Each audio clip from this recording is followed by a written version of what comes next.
In today's video, I'm going to teach you how to cancel your Coursera subscription plan in 25. Whether you've completed your learning goals or just need to tweak your subscription, it's important to know how to effectively cancel your plan. Let's make sure you're clear on every step involved in this process. To get started, open your preferred web browser and head over to the Coursera website. Once there, you'll notice the login option prominently displayed. Go ahead and click on that.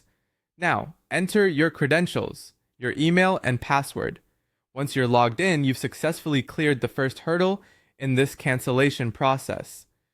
Next, navigate your way to your account settings. You'll find your profile picture in the top right corner of the screen. Click on it to reveal a drop-down menu.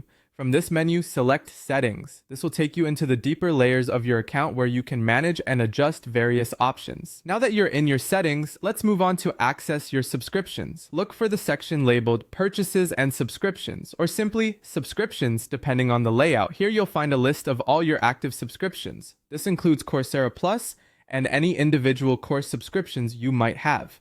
Once you have pinpointed the subscription you want to cancel, click on Cancel Subscription, located right next to it. After you've clicked on that, follow the on-screen prompts to finalize your cancellation. There will likely be a few questions or confirmations required, so make sure to read each step carefully to successfully complete this process. An important point to note here is that even after hitting the cancel button, you will continue to have access to your course content until the end of your current billing cycle. This ensures that you can finish up any ongoing courses without any immediate disruption. Finally, keep an eye on your email inbox. Coursera will send you an email confirming your cancellation. It's a good practice to save this email. This serves as proof of your cancellation and can be very useful if any billing disputes arise in the future. And that wraps up our guide on canceling a Coursera subscription. Remember, whether you're pausing for a short time or stopping for good, these steps will help you avoid any unwanted charges.